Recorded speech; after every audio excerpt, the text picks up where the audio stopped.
479 വർഷമായി കത്തിക്കൊണ്ടിരിക്കുന്ന ഏറ്റുമാനൂരപ്പൻ്റെ കിടാവിളക്ക്.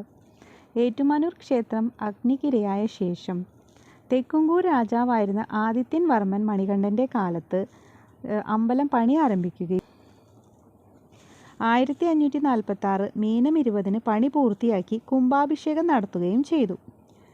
പുനഃപ്രതിഷ്ഠ കഴിഞ്ഞ് 4-ാം കലശം ദിവസം പടിഞ്ഞാറേ നടയിൽ ഊരാൺമക്കരായ നമ്പൂതിരിമാർ സഭ കൂടിയിരുന്ന സമയം ഒരു വൃദ്ധൻ അതുവഴി വരികയും തൻ്റെ കയ്യിലുള്ള വിളക്ക് കാണിച്ചിട്ട് ഇത് ഇവിടത്തേക്ക് എടുക്കണം, പകരമായി പണമോ അല്ലെങ്കിൽ ധനമോ ഇന്നത്തേക്കുള്ള ആഹാരമോ തരണമെന്ന് നമ്പൂതിരിമാരോട് പറഞ്ഞു.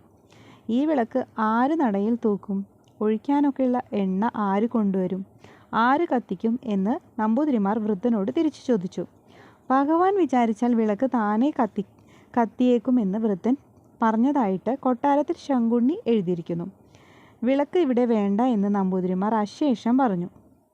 അങ്ങനെ വിളക്ക് പടിഞ്ഞാറേ നടയ്ക്ക് പുറത്ത് സമർപ്പിച്ചിട്ട് വൃദ്ധൻ വ്യസനത്തോടെ മടങ്ങി. അല്പസമയത്തിനുള്ളിൽ നമ്പൂതിരിമാരിൽ ഒരാൾ ബാധ കയറിയതുപോലെ ഉറഞ്ഞു തുള്ളി ബലിക്കൽപുരയിലേക്ക് ഓടി ഈ വിളക്ക് ഉടൻ കത്തിക്കണമെന്ന് പറഞ്ഞു. എണ്ണയും തിരിയും ഇട്ടപ്പോഴേക്കും അതിഭയങ്കരമായ ഇടിമിന്നലുണ്ടാവുകയും ഏറ്റുമാനൂരപ്പൻ്റെ കൃപാകടാക്ഷത്താൽ വിളക്ക് താനെ കത്തുകയെന്നുമാണ് വിശ്വാസം. അന്ന് ജ്വലിച്ച വിളക്ക് ഇപ്പോഴും കെടാവിളക്കായി ബലിക്കല്ലിനു മുന്നിൽ അഭംഗുരം ജ്വലിച്ചു നിൽക്കുന്നു.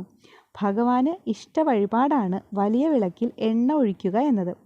ഭക്തർ ഒഴിക്കുന്ന എണ്ണ എപ്പോഴും തുളുമ്പിക്കൊണ്ടേയിരിക്കുന്നു.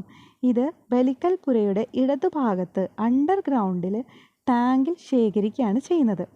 കോട്ടയം ജില്ലയിലെ മറ്റു ക്ഷേത്രങ്ങളിലേക്ക് നിത്യനിദാനത്തിനും ഉത്സവാദി ആവശ്യങ്ങൾക്കും ഈ എണ്ണ ഉപയോഗിച്ചു വരുന്നു.